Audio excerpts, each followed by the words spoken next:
That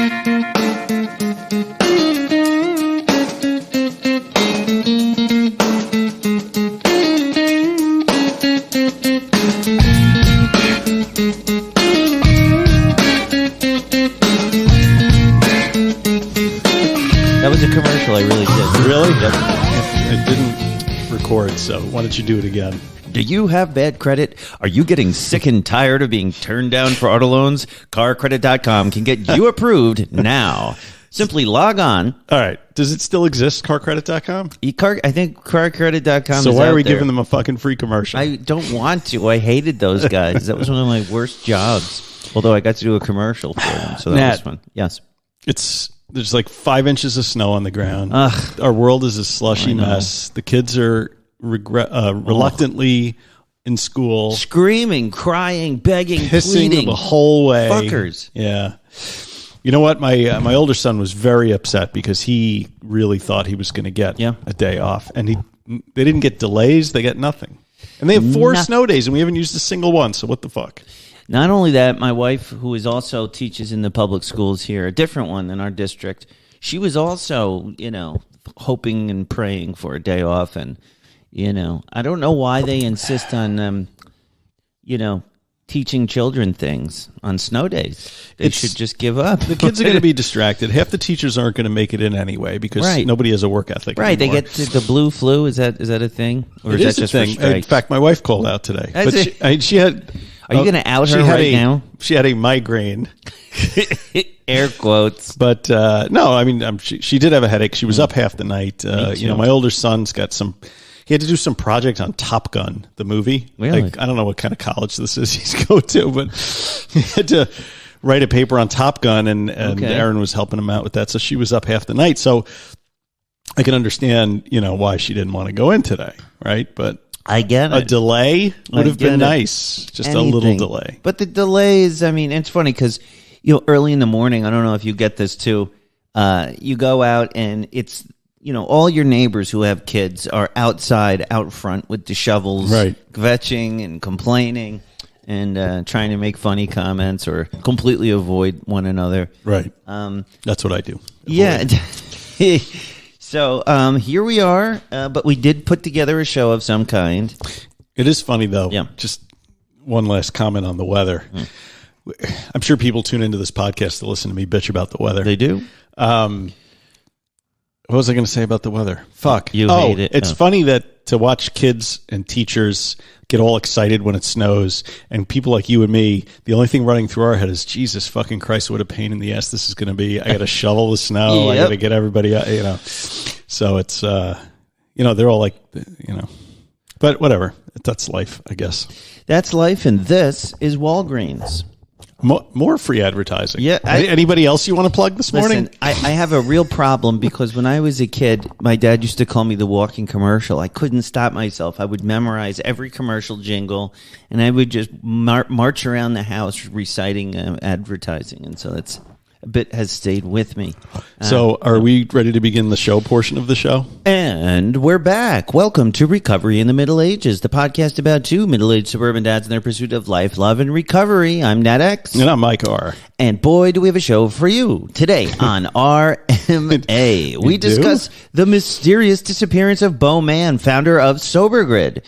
And we kvetch, complain, and congratulate each other for getting together on a snow day here on Long Island. Welcome. All this and more on a very special edition of RMA. You're listening to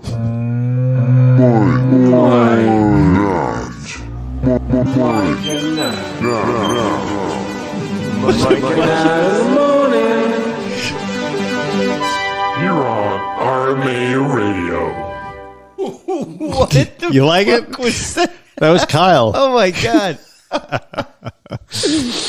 Kyle, I don't know what you are smoking out there, but that sounds like something I would have recorded, when I was up all night for days on Ritalin, and you're like, add another track. I liked it. It was pretty wild. It made me feel like I was trippy, upside down in the land of Tron.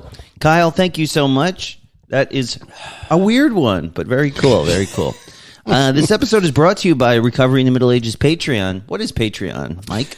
That's a place where people go and they spend money and we give them a mug or something. Yes. We're getting new people on there. Did we? See, here's the thing. I haven't been able to log into our Patreon because I don't know the password.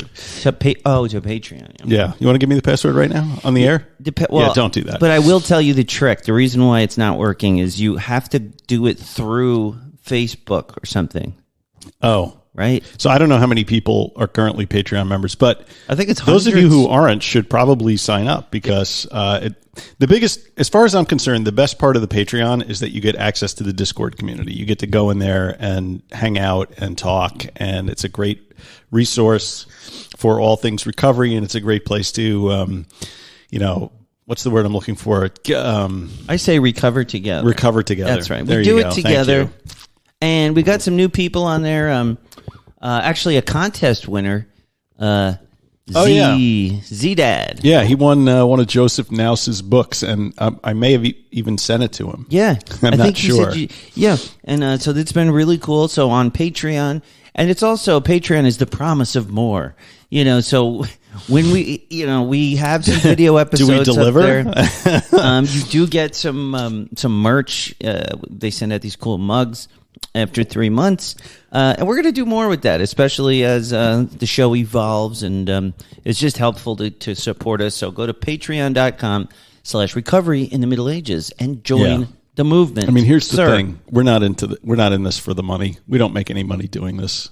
Any money that comes in is more likely to go right back out the door, like for it just keeps our wives from being mad we're spending money on the show, because we can. Yeah, there are some expenses. There is some advertising that we do to try and pull more people in. There's some fees associated with maintaining the website, and Yeah, the ads are minimal, but they do cost money. And I love to see. We should do a segment where we just talk about the comments on the ad, because those are pretty funny. People write the weirdest stuff on our ads. Yeah, there's a couple guys out there who are like at the end of their tether, who are just posting that they can never get well and they're going to die. And I'm like, well, that's disheartening. Yeah. I'm like, should I just remove this from the comments, or do we want to? I had to remove one. Yeah. A couple of things. People like, there are a lot of crazy fucking people out there. Yes, there are. And Facebook seems to bring them out. And I don't know. And they vote, by the way. Yeah, that's evident. One, thing that is really interesting to me is like you can't really target these Facebook ads like with laser-like precision. No, I mean, I've looked at the keywords and all this kind of, and I don't really know what I'm doing. This is really your area, but I have boosted a couple of posts to try and just get our program out there, get it out, and so. Some people get very angry that they're being targeted by a recovery podcast. Why are you coming after me? Who told you I drink too much? I know, but the thing is, like, Facebook knows that you drink too much because they know everything about me. Like, all I have to do is think about something and it shows up in the feed the next day. I have noticed that. And so, I don't know, people who are drinking too much, maybe it's a wake-up call. I don't know. I'm not trying to be anybody's wake-up call. No, but I'm just here to get more entertain listeners. And inform. That's entertain. All. We are monkeys dancing at a circus is what we're doing. Speaking of monkeys dancing at a circus, we have a good review. Yes. Did you happen to pull that up? Of course. Ahead of the show? We got a very nice review. Listen to me as I vamp while I get it up. Ha, ha, ha. Everybody chuckle. Don't you always do that? Everybody chuckle. I set myself up for that one. We got a 5-star review. All my board shit is not where it's supposed to be. That's okay. This is a bit of a long one. That's what she said. You suck. And the review says, very informative, helpful, funny, and then it trails off with dots. I think there's more. And that's from Loompa. Joey Loompa. 5 stars. Oh. And Joey says, this addiction podcast is well worth... Just use the glasses. They're on your forehead. Yeah, I was looking for my glasses. There we go. Sorry. Okay. And then, this addiction recovery podcast is well worth a listen. The hosts, Mike and Nat, are great together, and the show is very easy to get addicted to. Ha, ha, ha. Ba-dum, tsh. He actually wrote that. They are both very intelligent, thank you, and well-spoken, thank you, without being pretentious. I think I'm pretty pretentious, but thank you for saying that. I can be if I need to be. We're working on it. While at the same time, really funny and easy to listen to. The topics and guests are always interesting, and I find myself learning and thinking about my own recovery in ways I hadn't necessarily before. I've been listening since the first episode. Wow. I've been listening, and I really like that I can identify with a lot of what these guys talk about. It's nice to know that I'm not alone with my issues and that there are other people out there who have struggled like I have. A lot of the subject matter discussed on the show has led me down some really helpful and interesting rabbit holes. There's definitely not a shortage of quality entertainment here. It's a really good show and can be helpful for those who have quit or are thinking about quitting drugs and alcohol. I highly recommend it. Thank you, Joey. Thanks, it sounds bud. like I wrote that. It's Did you? Is that one that you put in there? I didn't write that one, but thanks so much, Joey. That was I was like a little embarrassed reading it. So every one of you out there Yes. should take a few minutes to go. If you listen on Apple iTunes, just go there and leave us a sentence or two. It doesn't have to be like a novel that Joey wrote, but just a couple sentences and a few stars. 5 would be the best number of stars because it really helps us get up in the search rankings, and people will find us and we'll get bigger and bigger, and eventually we'll take over the world. Yeah, Liz, you don't have to do it. You do it like every other week, so thank you for that. Thank you, Liz. But the rest of you, shame. On you. Leave us more reviews. Just please help us out. Throw us a bone. Yeah, and it gives us content. We can read it on the show. You don't have to give us any money, but a review is really good. Yeah. I'll take it. Yeah. I'll take it. Yeah. So somebody wanted me to make hats or shit, more merch. But here's the thing, and I really want some feedback from you guys. Maybe I'll put up a Facebook post. But was the problem with the shirts the design? Was it the fact that it said recovery in giant letters? What is it? Or is it just you don't want to buy a T-shirt, which is fine. I don't care if you don't want to buy a T-shirt. I've been giving the shirts away now to people that ask me for them on Discord. We're not Except shit, I owe somebody a shirt. Holy shit. I should have mailed that out weeks ago. I was going to say. Damn it. So Mike is very sorry. I think it could be just the target audience, too. Yeah. Middle-aged, parents. They don't sleep in T-shirts? I don't know. I sleep in a T-shirt. It's not a T-shirt wearing community, maybe. Should we make polos? I was thinking that. RMA polos? Or the warm hats, maybe, or... Beanies? Beanies. People like beanies. Just in time for spring. Right. This is crackerjack marketing here. Well, maybe we could do mugs because people aren't embarrassed to drink vodka out of a mug in their kitchen early in the morning. Right. And I didn't even think that maybe they wouldn't want something that says recovery, but I think maybe we should be a little more... I don't wear the shirt out in public because I don't feel the need to advertise recovery. Yeah, You know what I mean? We have to think of something a little less obvious, maybe. That's like a secret thing. If someone else sees it, they know. Guys, ideas, please send me ideas. Mike R at middleagesrecovery.com or just send me a DM on the Facebook. Slide into his DMs. Oof. That sounded dirty. I don't know if it was intended that way. So I apologize for not telling any of you that we were not having a show last week. Yeah, explain to the audience why you just couldn't show up for work last week.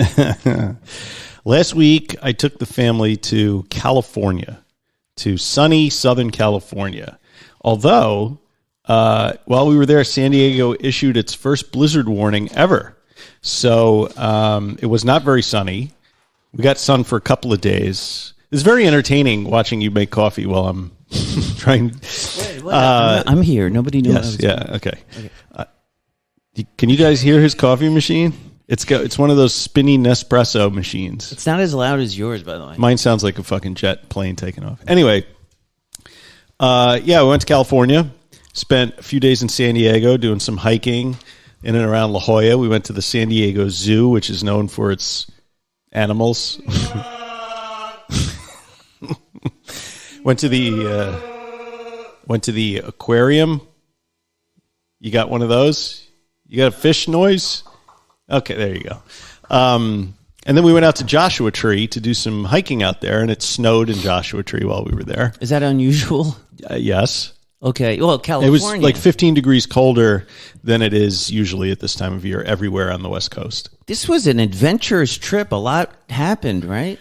Yeah, a lot happened. I mean, everybody had a good time despite the weather, because we went to California like 5 years ago in February, and we were not expecting it to be like in the 50s and the 40s at night. So we were really pissed off and didn't bring the right clothes, all of that. This time, we knew that we could get potentially some negative weather, so we came prepared. But we didn't come prepared for, a blizzard warning in the San Bernardino Mountains, 3 feet of snow in the town of Julian, Arizona. Jesus. So I couldn't go there and get my apple pie. I guess Julian's known for its apple pie. And, the kids all wanted to go swimming in the swimming pool. So, we're out there fucking freezing our fucking balls off, so the kids could go swimming. 2 interesting alcohol-related things happened on this trip. Yes. Would you like to hear them? I would love to. The first one was, now I don't know if any of you folks have noticed this or noticed it when you were out drinking back when you were drinking, but we were sitting at the restaurant in the La Quinta Resort in the town of La Quinta. La Quinta. It's not the La Quinta Motor Inn, which you may be familiar with. This is like a nicer place. It's like nestled in between the mountains. Your room is in your own casita. This was like the splurge for the trip because the hotel we stayed at in Mission Beach was blah. But we go to the restaurant there, and they ask Erin, do you want, she's like, I'll have a glass of wine. And they're like, do you want 6 ounces or 9 ounces? And I'm like, I didn't know wine came in sizes. But then it reminded me that I knew this, right? So she says, I'll have the 9 ounces. And I'm thinking like, that's a very interesting way to sell wine, because you're putting a single glass down. You're serving 9 ounces of wine. Now, a serving of wine is supposed to be like 4.5, 5 ounces. That's considered one unit of wine. So 6 is more than 9 is basically 2 glasses. Yeah. But when you're drinking it, it's only 1 glass. So then you're going to maybe order another one because you think, oh, I've only had one. Right. Now, I was offered this same choice a few times in my travels through work, and I would always drink like 4 of those, 9 ounces, of course. Of course. So that's 36 ounces. I assume that's like not quite a 40 ounce of wine, but slightly more than a quart, which is 32. So it certainly allows you to do the mental gymnastics on yourself. Like when you're like, oh, I only had 4 glasses of wine last night. Why do I feel like ass? Yeah. And it's because you drank a quart and a quart of wine. Quart of wine. So I thought that was interesting. And I didn't really have, and there were 2 places where she was offered that. So it must be sort of common, and I'm thinking it's a way for them to push and sell more wine because they can charge a lot for a 9-ounce glass. From a business owner perspective, probably it also helps to have a consistent pour so you can manage how much you're spending on amounts. They bring it in a little beaker. It looks like a science experiment, and then they pour like 3/4. This is also psychology. They pour 3/4 of the beaker into the glass, and they leave this little tiny bit at the bottom, and they put it next to your glass. So when you drink that, and you're thinking, oh wow, I have a whole other serving left, but it's really not. It's really just a small serving. See, I know how that would work on me as an alcoholic. I would be like, there's no way that's enough wine for me, so I'm going to get another 9-ounce glass, and I'll repeat and rinse and repeat. Rinse and repeat. So kudos to the legalized drug dealers for figuring out a way to get people to drink even more poison. Good for them. I've never seen that before, and I drank a long time. Maybe it's a California thing. Maybe. Yeah, because Did you drink a lot of wine? Were you a wine drinker? I mean, I liked wine. I mean, before it was vodka in the closet, was it wine? Was it wine at dinner? Yeah, I liked wine. I was a wino of a type, Yeah. I would like a Cabernet with the right kind of meal type of thing. I was always pretending to know how to pair things. Yeah. I was like, oh, white wine. Oh, that's fish and chicken. But yeah. I was like, I just never saw a 9. Usually we'd get a bottle. Maybe that's why. Right. We didn't typically get it by the glass because Christine and I would get a bottle and I would drink most of it. Well, I would always think that getting a bottle would mean that I would have to finish the bottle. And I never thought that I wanted to finish the bottle, but then I would end up buying 4 glasses, and Erin would end up getting 4 glasses, and we could have gotten 2 bottles, and that would have been fine. But we did the math. We're like, just get a bottle. And that's going to drink the whole thing anyway. Yeah. I don't know. It's funny wine. But the other thing that kind of hit me, like I was fine the whole vacation. Like I was not. I mean, we travel with the kids. We go to bed early. We're not sitting in bars for the most part, you know. Right. So there's no temptation to do anything. I like getting up super early in California because I'm on a 3-hour time change. I'm going to get up early anyway. You know, get up, go running, whatever. But the one time that I had like a moment was when we were coming back, actually, and landed at Kennedy Airport. It was like 9:00 at night, and I'm walking out to get our luggage, and I pass by the wine bar that's right, you know, before you go down into baggage claim, and there was a couple sitting there at the wine bar, laughing, yucking it up. The bartender was having a great time. They had these nice glasses they were drinking out of. The wine looked really good, and I just immediately had like a super craving. And I don't know if it was. I don't think I was craving the wine. I was craving the idea of sitting in the airport, waiting for a delayed flight, drinking wine, sitting in front of the bar, talking to the bartender, having a few laughs, you know, not caring about anything. But what I did was, and this all happened as I'm walking by, and I'm watching this, and then I'm going down into baggage claim, and as I'm doing that, I'm playing forward the tape in my head, which I haven't had to do in a while. But I'm like, okay, I would have like 3 or 4 glasses of wine. Then I would get on a plane. Then I would have to fly somewhere. Then I would have a hangover kick in while I'm on the plane. Yeah. Then I'd get off the plane and I'd be a total asshole to everybody because I'd be fucking in the middle of alcohol withdrawal. Right. And then I would either drink more, which would ruin my next day, or I would not, which would ruin my present day. And I wouldn't be able to sleep. And I went through this whole thing in like 5 minutes as I was walking down the flight of stairs to baggage claim. And by the time I got down there, it was all gone. Yeah. Like any desire I might have had was gone. That's great that you could do that, because they always tell you to do that. Play the tape forward. And, you know, I was never able to. Well, now I can do that too. I try and do that same thing. When you see those romanticizable situations, you know, the people just kind of coming together, relaxing. I like how you said, you know, with not a care in the world. Yeah. I don't remember the last time I felt that way, you know, just, who cares? Right. And I'm sure I could learn how to get myself to that state of mind, but certainly not drinking isn't going to bring you that kind of peace, you know? Yeah. Although I think the dirty secret is like you can meditate and you can do all these other things, but there is a certain feeling that alcohol gives you that you just don't get anywhere else. The trick is like to realize that that's okay. Like if I'm allergic to fucking strawberries, I may really like eating them, but they're going to kill me. So I'm just, you know, I'm never going to, eating a blackberry is not going to give me the feeling of eating a strawberry.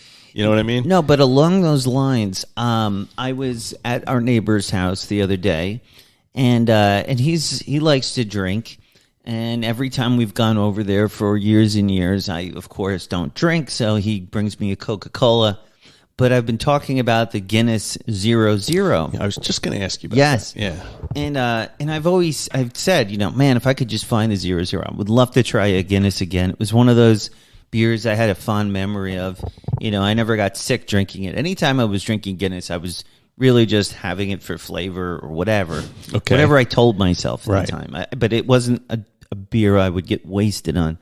So I found out about this 0.0 Guinness, and he would always, you know, offer my wife a Guinness, and he does a little blackcurrant, what is the word? A little syrup in it. It's like something he does to like make the drink a little different. Is this a European fellow? Yeah. Yeah, okay. And so he's got, you know, so this time I came over, and he's like, look what I got. And he had the 0.0 Guinness. Ooh. And I don't know if I've mentioned this on the show, but I've never been an NA beer guy. Mm-hmm. I'm a little bit against the idea of, you know, drinking NA beer in early recovery because it sort of just keeps you in that mindset of wanting to taste alcohol. And I don't think that that's real helpful in the long run for staying sober. So that's why I've been against it, basically. But this time I said, man, I would love to just, you know, sometimes I crave the flavor of Guinness, and I'm like, this could be a little to satisfy that, and it did. And I tasted Guinness again, and it was, you know, a little more bitter than I remembered, but there you go, 0.0 Guinness. So I saw that you posted that you did that, and I immediately reached out because I was like, because I know your hesitation and your trepidation about approaching these NA beers and whether or not it's going to be a trigger or whatever. Mm-hmm. And you said, it's fine, everything's fine. But before you grabbed that Guinness from the guy, was there a thought process that went on? Were you like, maybe I shouldn't do this, or were you just like, bring it on, bitch, or somewhere in between? I was like, bring it on, bitch, only because I had been playing this through my head since I heard about this beer. Yeah. So this is something I've been going over in my head, and I've thought it through a lot. And that maybe could be enough information for me to say I shouldn't drink it if I'm obsessing over it that much.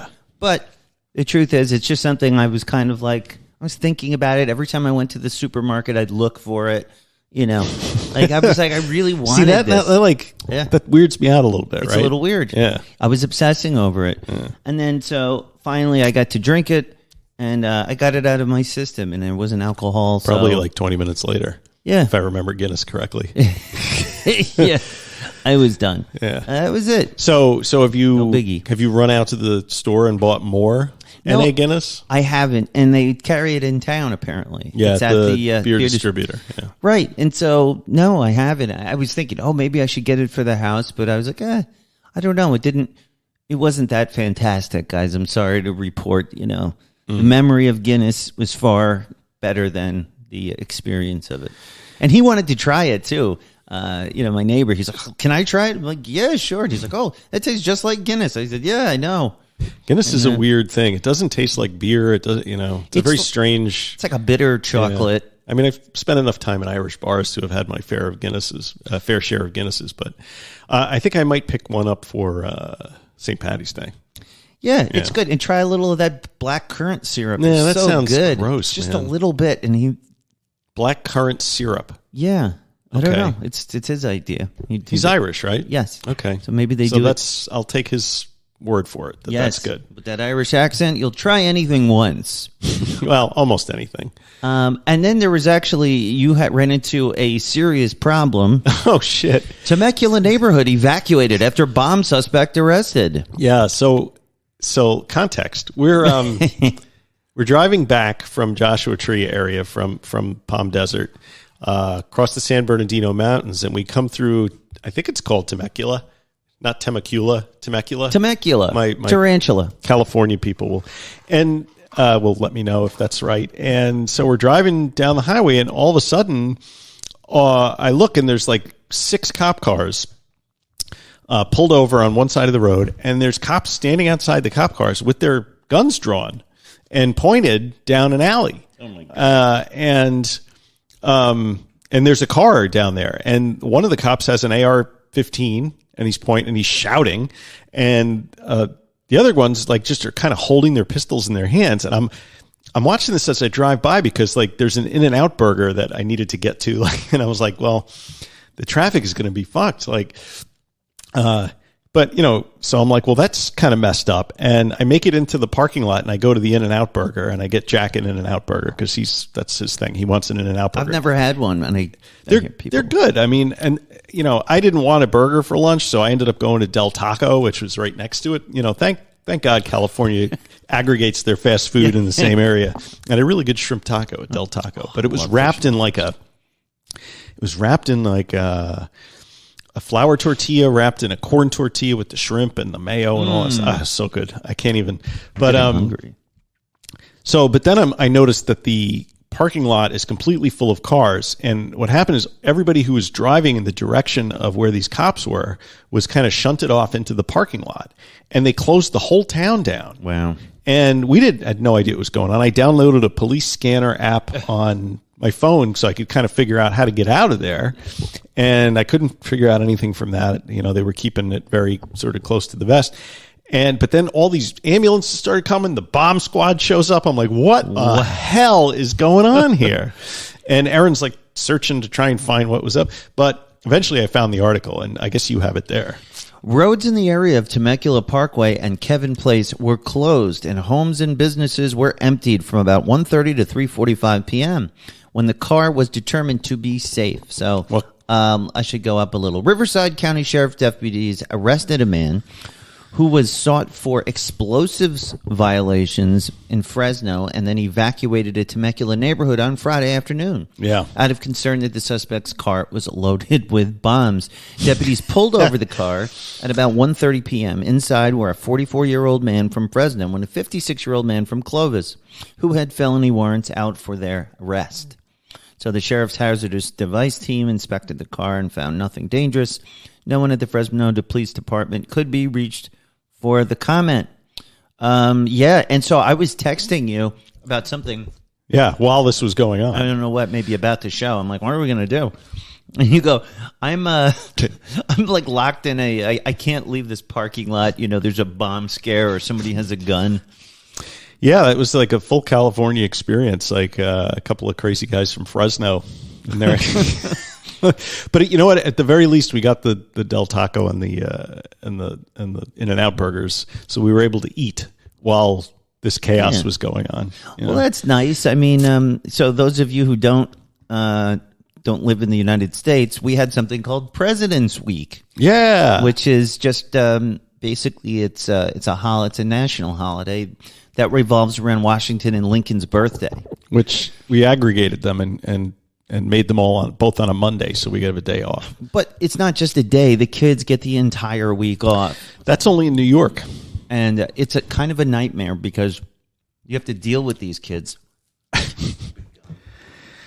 I quit. How much of that Nicorette do you chew in a day? Too much. Like a whole box of that? No, I don't do a box. Because there's 20 because like cigarettes come in packs of 20. Yeah. Right? So you'd smoke 20 cigarettes a day. This I bought this 2 days ago, and I'm still. How many you got left? Sounds like 5 or 6. Yeah. This is funny. Only drug addicts can tell when you shake a bundle how many individual pieces are left inside. So I was stuck at home with my loving family all week, except I was going to work. Right. You know. But we still, everybody else is going out on these trips. Like you guys went on a trip. And so we do a lot of compare and despair. If you're on Facebook and you see, this family's going to Australia across the strait. You guys are going to California. They went to Australia? Yeah, not them. They're across the street. For a week? Yeah. She's wow. Well, she works for JetBlue, so they always and he's a travel agent. Okay. All the way that's the G. Yep. G and Eddie guy. So yeah, they're always going somewhere amazing. But it's really easy to get that compare and despair thing. Sure. Especially my wife, who's going, oh my gosh, this one is, and she loves to travel. It's one of her favorite things. Mm-hmm.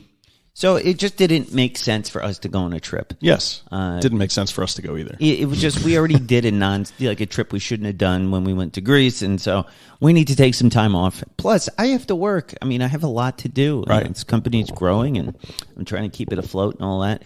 But Monday we took the day off, and it was really cool because I got to take my kids with my parents to the Metropolitan Museum of Art in New York. Wonderful. And it was so great. I just love to go to the museum. And my kids like the museum, especially Max. He's very interested in history. Take him to Arms and Armor. Yes, we saw the knights. What do they call it? The armor, right? It was. I saw Henry VIII's actual battle armor. Huge. It is. He was a big boy. I think he was suffering from gout at the time. They said I was reading the thing. Yeah, and also the Temple of Endor, which is an Egyptian temple that they took piece by piece and rebuilt. Stole. Appropriated it and rebuilt it so you can actually go experience this. Both of my kids, and I was very proud of this, when we got to the modern art, the Van Gogh section, they this piece, and they knew the art, because they're famous, but mostly from they learned about Van Gogh from a Doctor Who episode where they go back and actually meet. Right, that was a good one. Great, it was great. Yeah, I love that, and they love that one too. So it was really cool to just see them experience these real art, the actual works of art, and to really get them to understand. No, this is it. The artist actually was in front of this canvas, painting it, and that's the result. This isn't a picture of it. It's not a fake. That's the thing. And it was really cool for them to see that. And I always had a great time. My parents used to take me as a kid. We lived in Manhattan, and so one of the things we would do for fun on the weekends was we'd go to all the different museums. Sure. And that was and I loved it. And so I have really fond memories of doing that with my parents. And it was cool to see them do it with my kids. And for my kids to really, appreciate hanging out with them. It was a lot of fun. And then the rest of the week, it was, piecemeal, this play date for Max. And, Noah didn't do much at all. And that's what he likes to do. And it was fun. Do you have a favorite piece of art in that museum? Yeah, I actually I posted a couple of pictures. My favorite, I don't know what my favorite is. There's so many amazing. It's such an amazing museum. I feel like I could never see the end of it. It's so big. I've never gotten through the whole thing. I don't think you can. I've always wanted to just get one of those guys a guide, and just have them take me through maybe in a few different days to the different sections and to explain it all. Because you could just, I can't even think. There's so many amazing things in there. I love those things where they rebuild the Roman, halls and stuff that, and so you can walk into it and see it. Yeah, there's a fair number of mummies and sarcophagi in there and everything. It's a little something for everybody in there. It's overwhelming. I do like the modern art section because they have the sculptures and the sculptures are great. I can't even pick one thing. So you essentially went on a little mini vacation. There's people that fly from all over the world just to go to that museum. And I was trying to explain that to my kids. That. Stop complaining about going to a museum. Do you understand? People come here from all over the world just to sniff the front door of this museum. It's so amazing, And did you get a dirty water dog outside? I didn't, but I told them the story of getting dirty water dogs. When I was a kid, my dad would always pull over on our way back to Long Island, which we'd come for the weekends. And there was right before the exit or when we left the city, there was always a stand there. And so he'd stop the car, stop the Oldsmobile with the wood paneling and the maroon Oldsmobile wagon, get out, get the dog, and get back. And besides that, we also, last thing I'll say about this, there was an exhibit at the Cradle of Aviation, and it's the history of video games. Oh, no shit. It's a traveling, How long is that running? I think another month or so. Oh, I'm gonna have to take that. Gotta go. Oh. They have Pong, and not only do they have each stage of video game development, they're playable. Oh wow! Yeah, so you go there and you can play Pong. You can play, the Street Fighters. It's $10 a person. Was it crowded? No, not really. Did you go on the weekend? I don't remember. I think it was a Sunday. Okay. Maybe.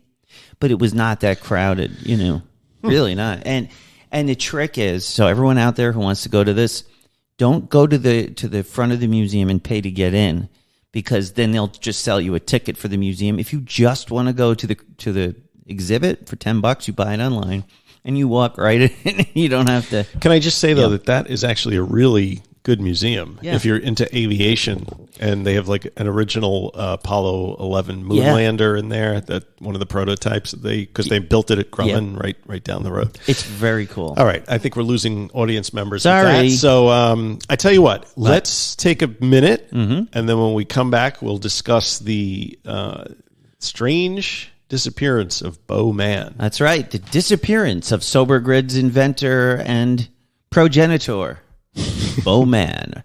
We'll be right back after these words.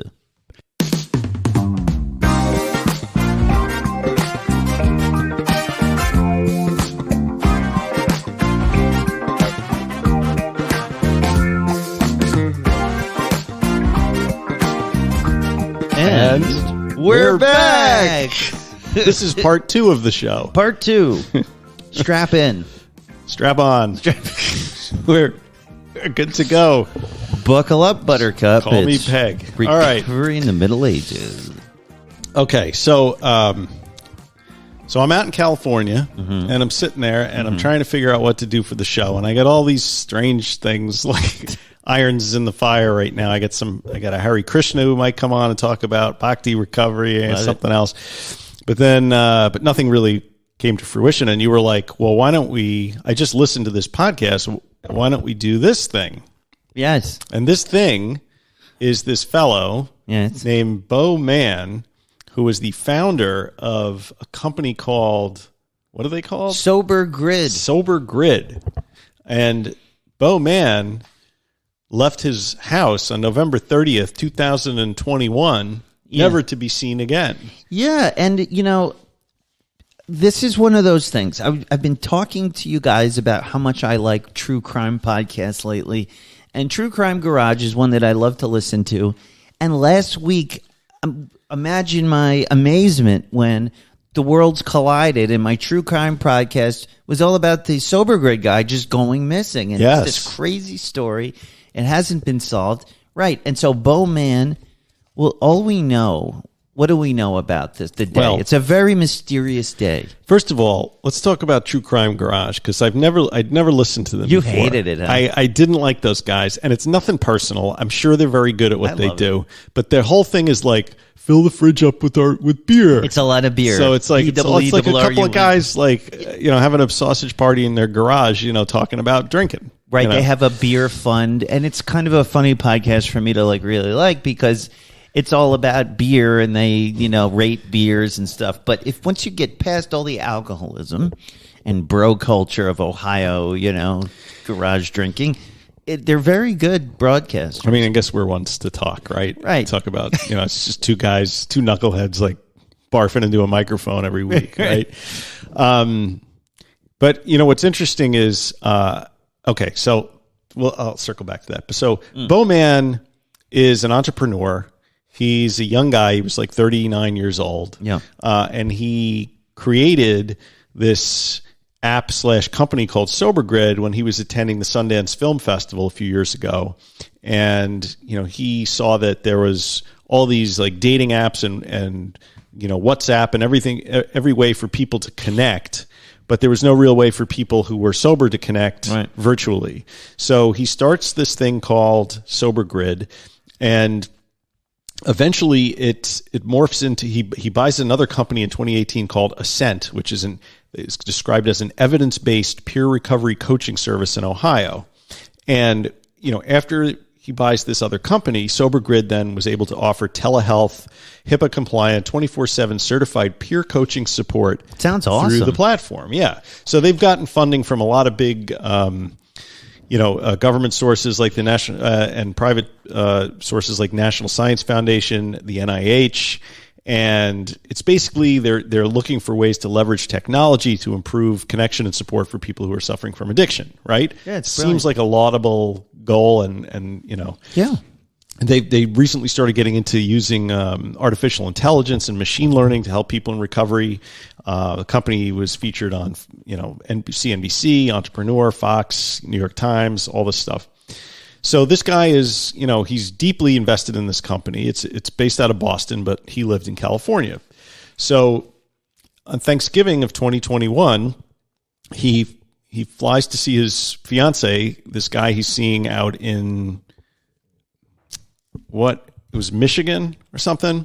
Anyway, then he, you know, says goodbye to him. He flies to see his family in Texas, right? And he spent Thanksgiving in Texas with his siblings, who were both from Massachusetts. And then he left Texas and he flew to LA. He arrived on November 29th. On November 30th, he went out in the morning. His car wasn't working, so he went out to a 7-Eleven. Right. He went out to a coffee shop with a couple of laptops in his backpack. Which was strange. Well, see, I didn't get the... at first, I was like, why is this guy just going on a 7-Eleven run with 2 laptops and a bunch of phones and all this? But apparently he went to a coffee shop first and spent time in the coffee shop working. Right. Then he goes to a 7-Eleven. He takes an Uber to a 7-Eleven. For a bag of ice. He buys a bag of ice, some snacks, whatever. And there's actually videotape of this, like stuff falling out of his backpack. He's stuffing it all back in. He takes the bag of ice. He gets into another Uber. And instead of going back to his apartment, he has the Uber take him to an address in Santa Monica. Sometime while he's riding in this Uber, he sends a 911 message to 911 through the Uber app.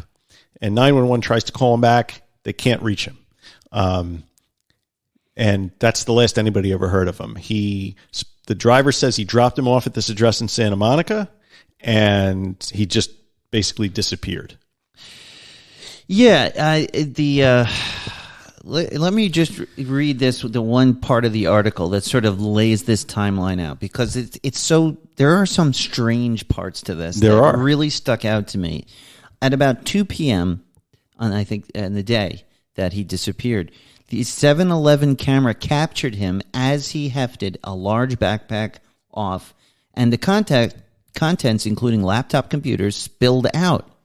He then repacked the bag and left the store at 2:06 p.m. with a large, icy fountain drink in one hand and a bulky plastic store bag in the other, and a bandana covering the lower part of his face as a mask. Remember, this is during COVID, so he wasn't like robbing the place. It is believed that he climbed into either an Uber or a Lyft because less than 10 minutes later, a text came from his cell phone and went to 911, which I kind of don't understand that. Maybe you can explain that. I think you can summon, if you're having an issue with your Uber driver, like he's trying to kidnap you or something, you can send. So it's a 911 to Uber, not to a dispatcher. I think it goes through Uber to 911. Interesting. Like, why would you? That doesn't make a lot of sense. I would just call 911. Right. I think, right. The message indicated that he was in an Uber, but gave no more information about why he might need help. Police reached out to him twice and got no response. When family members hadn't heard from him and work colleagues didn't know where he was or where he might be, a missing person report was filed. So it's strange. So they reported him lost, or they reported him to the police on December 4th as missing, right? Which is a few days afterwards, because they figured maybe he just disappeared for a couple of days. The police, yeah, sure. People do that all the time. Well, I mean, and the police were very sort of offhandedly said, maybe he walked away by choice, or he's enjoying a digital detox for a period. I mean, a digital detox. Do cops say that kind of thing? A guy who's very essence of his existence is to run a digital company is taking a digital detox. Yeah. So there's never been any sightings of him since. His phone has not been used. So his fiance thinks that he and the rest of his family think that he met up with some kind of foul play, and they're not really sure what kind. But so the police have talked to the Uber driver, who said that he dropped him off and never had any interaction with him after that.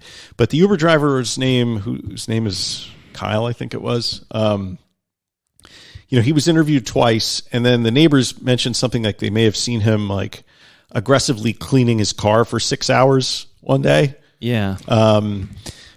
But the police said they don't suspect foul play. And there's some weird stuff going on, because the place that he was dropped off at, the address he was dropped off at, was the house of a woman named Jonna Jo Good. That's where his Uber driver dropped him off. Now, Joe Good claimed that she didn't know Beau, right? Okay. But her number was in Beau's phone. And she was a crack addict and a meth addict. She was 50 years old at the time, and 51, and she has since died. Okay, probably of an overdose, because for her funeral, her friends and family suggested that in lieu of flowers, they make donations to Shatterproof, which is where our friend Grant currently works. Yes. Interesting. But she lied to the police and to some investigators a couple of times. So there's some fishy stuff going on in that. Wait, a meth addict lied to the police? Very strange. Yeah. So she was caught lying several times while speaking to the investigators in the LAPD. And she actually joined the Facebook page Find Beau Mann and was weighing in and sort of taunting people on there. Taunting? Yeah. Okay. When she was questioned back in August of 2022 by one of the investigators who was working hard in the case, Joe told her that you're never going to find him, and hung up on them. I mean, no one's ever accused this woman of any malfeasance or any wrongdoing, but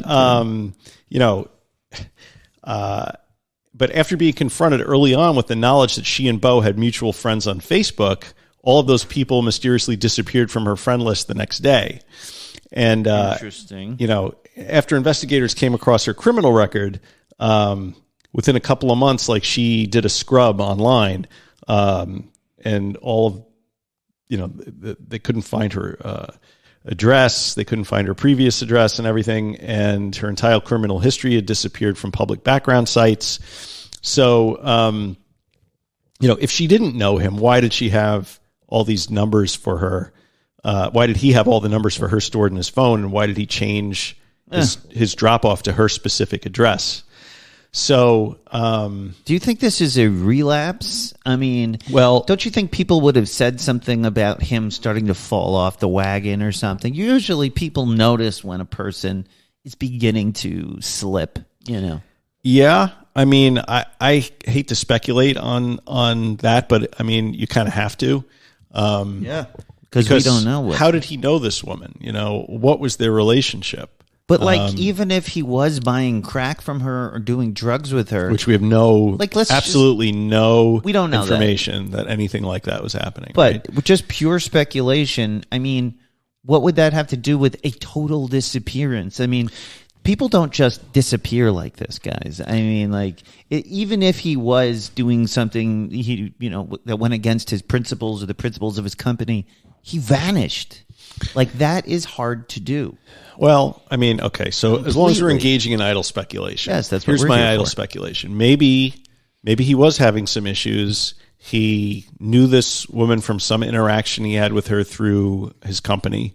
He goes to her house because he was very specific about the address that he gave the Uber driver. He was going there for a reason. Right. It wasn't an accident. And maybe he goes there, maybe he picks up, maybe he ODs, and maybe... But she makes him disappear. She freaks out and calls her meth dealer friends, and then they take the body, and who knows, right? I mean, that could work, except I listen to a lot of true crime podcasts. Okay, So you're an expert. I'm only an expert in that I've listened in the same way that I listened to recovery podcasts for the past 6 years. I have also been listening to true crime podcasts, and I happen to know just from listening to all of these stories that it is extremely difficult to make a body completely disappear without a trace. Right. And so the idea that this alleged meth addict that he was visiting has friends that are like cleaners from the mafia that could somehow completely erase a footprint of a human being off the face of the earth, I find it hard to believe. Probably, I don't know. I mean, what do you think? Well, I mean... So, he's totally gone. And this is rank speculation, but this woman, despite being addicted to whatever she was addicted to, and she was very open about it because she answered a lot of questions on that website, Quora. Yeah. You've heard of that site? Mm-hmm. And where she says, I tell everybody that I'm an addict, because, why hide it, whatever. Right. She still managed to somehow afford to live in a house in Santa Monica, which is not an inexpensive part of Los Angeles. So there was money around. Interesting. Right? Maybe she had a career. Maybe she was functional. These, like I said, I don't really know. Right? He had money because of this company. I don't know if he had money. Maybe he was supporting her, but he was also preferred the company of men. As we know. He was engaged to be married. His fiance, doesn't mean he couldn't be bisexual and have something for her. There was actually another guy who the police interviewed who was identified as himself as a friend with benefits for Beau. Yeah. Right. But he was in Las Vegas at the time that the incident happened. But so if this woman's got money and she has friends who are drug dealers, I mean, it doesn't really strain. You don't have to go too far to think that maybe somebody, made him disappear after he OD'd in the house. So you think he went there to pick up? I wouldn't say I think this. I'm just sort of speculating. That's just the fun part of this tragedy is trying to figure out what happened. Here's the thing that makes me uncomfortable because I spent some time on the Facebook group search for these, and his family is, completely beside themselves. Sure, the guy just vanishes. He just vanishes almost 2 years ago, and the police are not performing a good investigation according to the family members. And this woman who was the very address that she was supposed to. That he had the Uber drop him off at just up and dies later. And I don't know if she ever talked to investigators or anything. And so for me to sit here and say, this guy, he fell off the wagon. He got himself, a snoot full of drugs and OD'd. And, I have to be sensitive to the effect that's having on the family who probably is searching news sites every time mention of this guy comes up. And in fact, I saw it. And the reason I'm a little leery about even talking about this is because, they advertised on the Facebook page, the family did, when the True Crime Garage episode came out, and they agreed that they did a nice job. But his fiance also said that there have been a lot of other podcasts who have been out there who have been capitalizing on the story and using it to try and boost their listenership because it's like is it a sexy story? Yeah. So, I don't want to feel like we're falling into that category, right? No, I just think because it's interesting. The last thing I want to do is increase our listeners. No. We're looking for less listeners. Nobody listens to this podcast anyway. But So would it be completely out of the realm of possibility that the way that I think this went down, it went down that way? No. But there's also other stuff. Like I saw something else in that Facebook group where they followed his cell phone, and it made this weird sort of loop around LA and in the Uber, and it went through a lot of areas where that were kind of out of the way in the hills and stuff. And but they probably would have, if his body was there, they probably would have found it by now. Right. So, and why did nobody see this guy get out of the Uber, or nobody saw him in Santa Monica? Something is not, here's the other speculation side of this. So I'm putting on my speculation hat, probably irresponsible speculation. Okay. So if this bothers you, please stop listening. If not, here's what I think maybe could have happened. Right? Okay. He's like the CEO and founder of this company that is growing fast. They're acquiring other companies. There's a lot at stake for his partners, his investors, the employees, the brand, the whole schmear, right? So this guy starts to fall off the wagon, let's say, and they start to notice that he's missing appointments, or maybe they realize this is beginning to happen. And then one day he goes out, meets up with this drug dealer friend of his, dies. Alleged. They panic, call one of his friends who's like either a partner or an investor, and they go, oh shit, the CEO just OD'd. We can't have this. They clean it up, and she knows what happened, and then they clean her up, right? And they whitewash the whole thing. And now...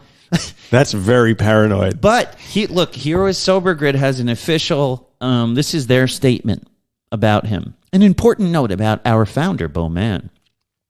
Sober Grid, Inc., founder and CEO Beau Mann remains missing. Last seen in Los Angeles early afternoon, November 30th, 2021. An active police investigation continues at this time. Our Sober Grid family mourns this loss and are all praying for his return. Beau built an amazing company and led a phenomenal team of talented individuals who may be covering up his death.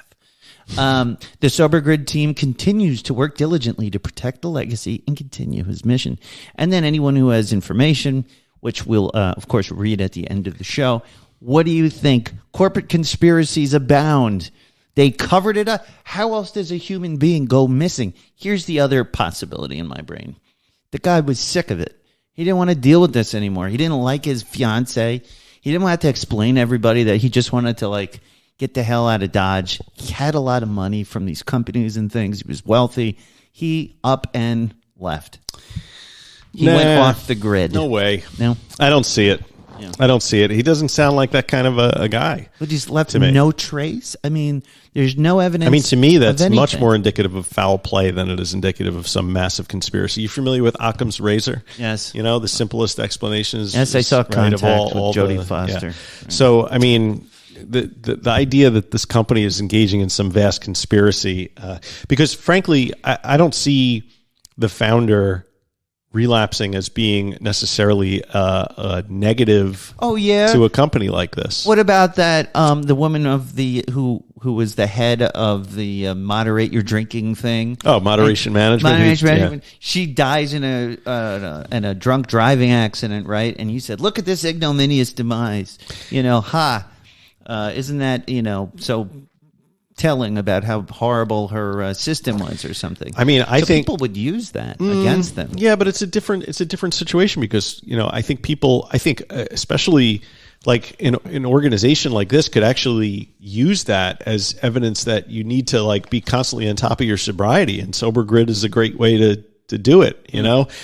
Just because the guy has is human and may have fallen off the wagon or had a fallible moment doesn't mean that he's it doesn't torpedo like the rest of his legacy, I don't think. Well, we know that because we're evolved, recovered people. But from everyone else who would say, you see, it does not work. I mean, the company's still chugging along, right? I mean, he created the company, and the fact that he's no longer with it doesn't seem to have slowed it down. Or maybe he discovered something that he shouldn't have uncovered. Do you believe in chemtrails also? What, you mean the thing that, in the planes and when they're trying to control the weather? Yeah. I mean, believe in it? Do you believe in gravity? Maybe you don't believe in it, but if you jump off the top of a building, you're going to hit the ground. Okay. I mean, I feel terrible for this guy's family. I think It's something awful. really bad happened to him. And to me, if I'm an LAPD investigator, which I am not, but if I was, I would be like, well, it's either the lady at this house or it's the fucking Uber driver. And why I'm not putting the screws to both of them is really the issue. Like, where is the investigation? Why have they not updated the family as to what's been going on with this investigation? That's the other side of this too. Like speaking, seriously, there is some very strange behavior by Uber. Apparently, people are upset that Uber has not been forthcoming about the driver. Apparently, there's some. They keep changing the story. Like he never took another fare after he dropped Beau off that day. Right. Like that was one thing. Right. What happened? I don't know. I mean, it's ridiculous. I mean, it's the missing persons unit of the LAPD is apparently like underfunded and has a very difficult time following up on all of the missing people in Los Angeles, of which there are thousands. So one of the investigators, though, said something to one of the family members who was calling and trying to, get them to step up the investigation. He said, just the fact that this is going to be on a media thing doesn't mean we're going to investigate it any harder. Right. So this is a story, too. This could just be a story about, LAPD just kind of shitting the bed again and not doing what they're supposed to, being, and all of that. So this could just be a story about really bad police work. I mean, I guess they never found his laptop. They never found his phone. They never found any of that stuff, Totally right? Vanished. Where is it? I mean, LA is a big city, right? I mean, you can. Those things leave fingerprints, electronic fingerprints. Well, see, that's the thing. Like literal fingerprints. Anything like an Apple device, if it's turned on, you should be able to trace it. Right. So whoever cleaned the scene was able to. So you're assuming this guy is dead. Yeah. You don't think that he just had a mental break and kind of wandered off and left all his stuff somewhere? And here's the only reason why I don't. It's because where would he have gone? And wherever that was, where could you go that there would be no like trace, like travel, videos of you crossing a border or anything like that? You get on a plane, isn't that all documented? Well, and that's the other thing, because the LAPD could have gone to the spot where he was dropped off in Santa Monica, because everyone's got a Ring doorbell or all this stuff, but they didn't do it. They didn't collect any video evidence from that area, and now it's all gone. It's too late. Those things record over themselves. Yeah. But I'm wondering, like, the one thing that never comes up in any of this stuff, like in the Facebook group or anything, is like, and maybe I just missed it, but like, has his credit card been used? Is there any money missing? Like, is there anything that would indicate that he decided to pull the plug?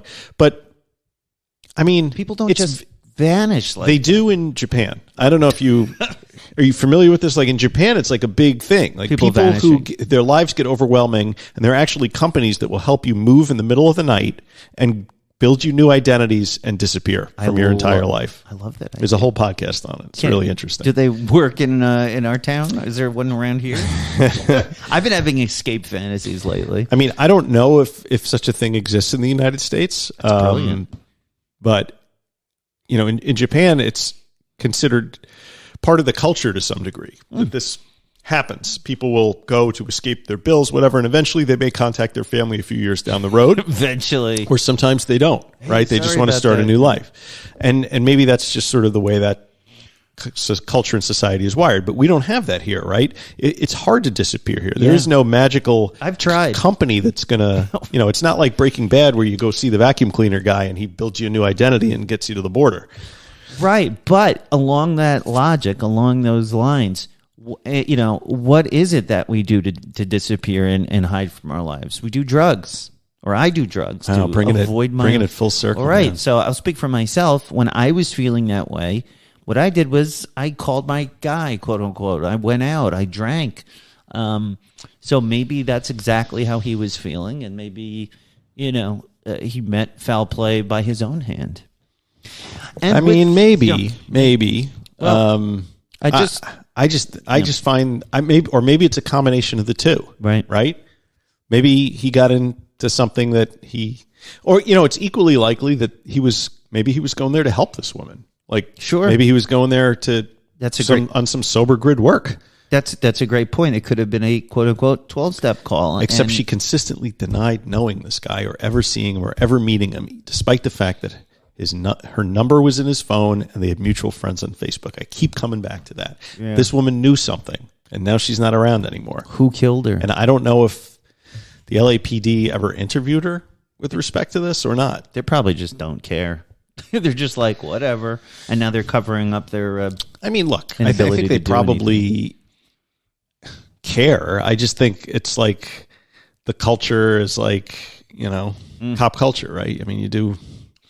Blame the culture. Do as little as possible and get your pension. I don't know. If you know anything, if you've seen or have any information regarding the whereabouts of Beau Mann, you should contact the LAPD Missing Persons Unit at 213-996-1800. During non-business hours or on weekends, calls should be directed to 1-877-LAPD-24-7. And anyone wishing to maintain anonymity should call the LA Regional Crime Stoppers at 1-800-222-TIPS or go directly to www.lacrimestoppers.org. I would love for this to have a happy ending and for him to have just wandered away and needed some time apart, but it's been a couple of years and he's very close with his family and he hasn't reached out to anybody in his family. So I'm thinking this probably is not going to end the way that people want it to end. But so, yeah, very sad story. I hope everything comes at least to light so the family can get some closure. And if nothing else, it looks like he's left a very important legacy at the Sober Grid, which really sounds like a great service. I've never used it. I've heard of it. So have you heard of it? I'd never heard of it. Yeah, I'm still not even sure what it does. I think it sounds like just a comprehensive online tool set for people trying to recover. Like it gives you access to online therapy. It has online groups to meet. A whole suite of tools, yeah, if you will. It sounds really cool, actually. Yeah. I kind of wish I had thought of it. In any case, so that's the mysterious disappearance of Beau Mann, founder of Sober Grid. So thank you. And if you've got ideas or about this, email us, Mike R.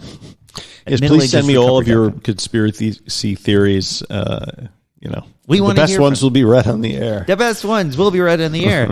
And I think we can move on now to recovery in the news. Yeah, all right. Recovery in the news. Recovery in the news. Recovery. Yeah.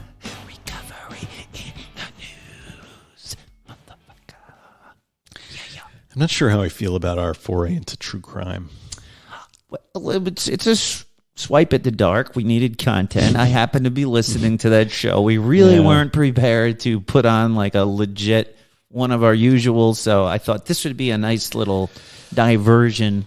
I had this idea actually, I'm not sure if it was me or it was Aaron had the idea of starting a true crime podcast with that's related to recovery or drug and alcohol abuse. Well, this was an example of what it might sound like. Yeah. You don't love it. I don't know.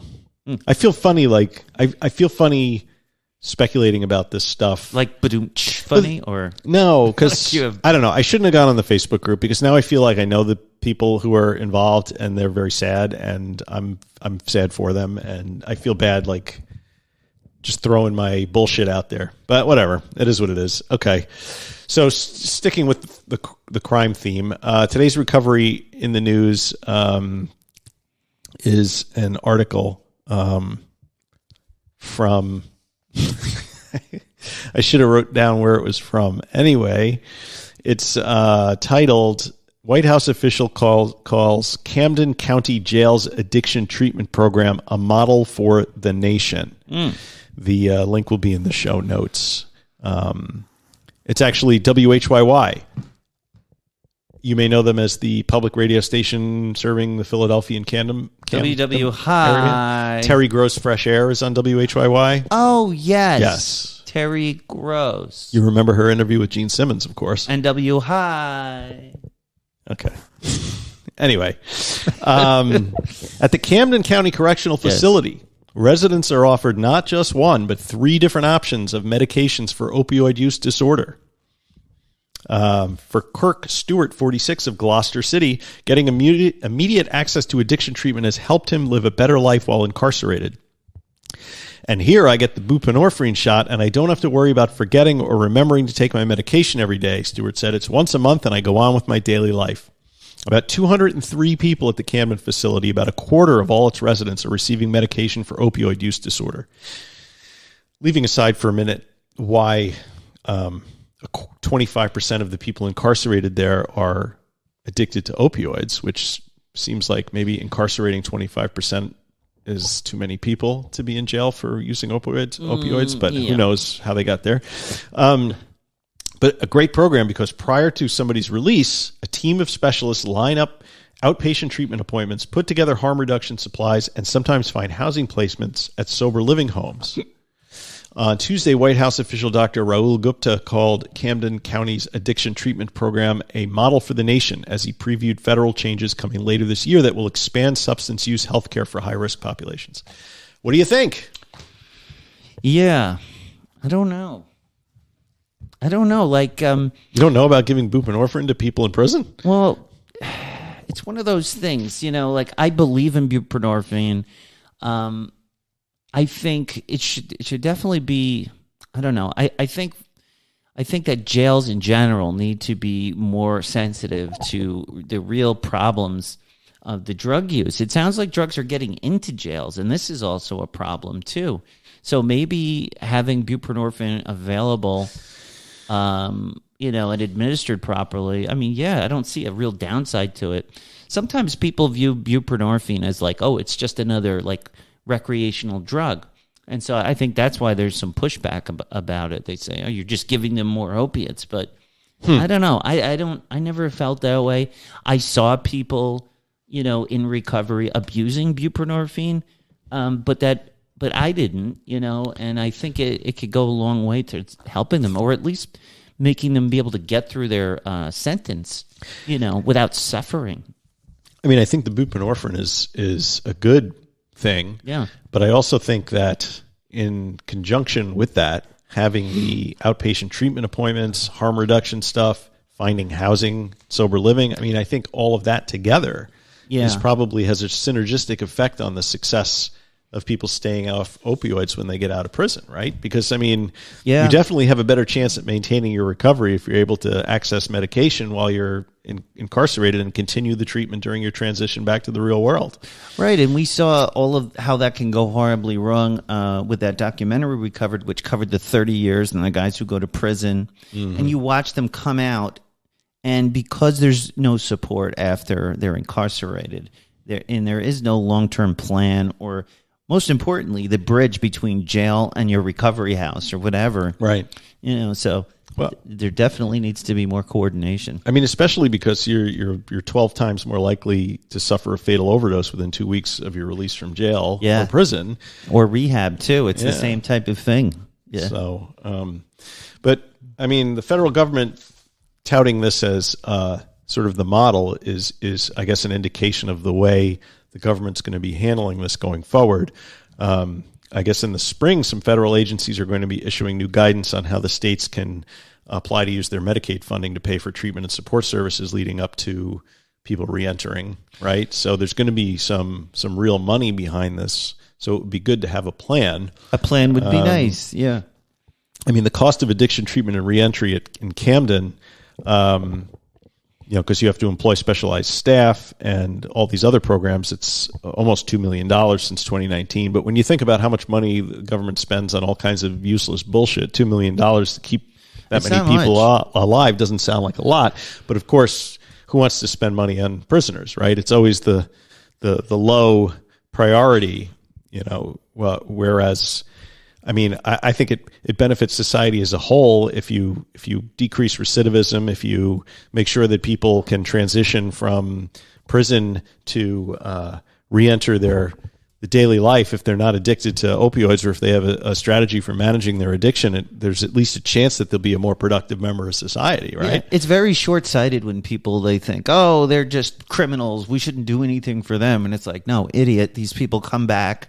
And if they are not well supported, it's a strain on our resources. It's a strain on their families. If we can support them in an intelligent way that brings them back into the fold to contribute, and some of these people go back to the prisons in a good way and run meetings and support other people. So I don't see a downside to spending money on supporting people's transition from being addicted and in incarceration or recovering into coming back to society, join the rest of us, I mean, work for a living. A separate question is whether or not half of those people should be in jail in the first place, right? And most if you're caught with drugs in your pocket, whatever, and you're going to prison, because it's been 10 times because you've been an addict for 10 years, does that person belong in prison? I mean, no, probably not. I mean, the warden of the Camden Correctional Facility has it dead to right, I think, because she says medication alone is not the answer. Medication plus housing, medication plus identification, medication plus our peer navigators in the community. That's how you become successful. And I think that's right. You have to take a multidisciplinary approach, because just putting a Band-Aid on the bullet wound, so to speak, is not going to do it.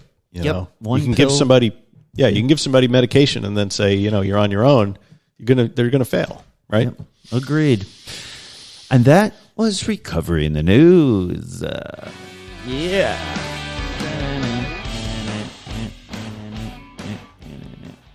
You got a Week in Weird this week or no?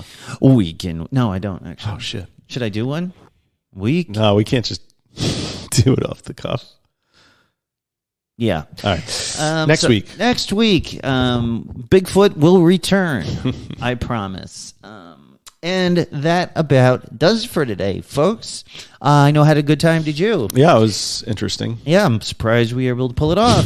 Did we pull it off? It's maybe. The numbers will tell. Visit us at middleagesrecovery.com, Podbean, Apple Podcasts, Facebook, Instagram, Spotify, YouTube, and Twitter. So tweet us at what you twit. Support your favorite show. Guys, give us a 5-star review.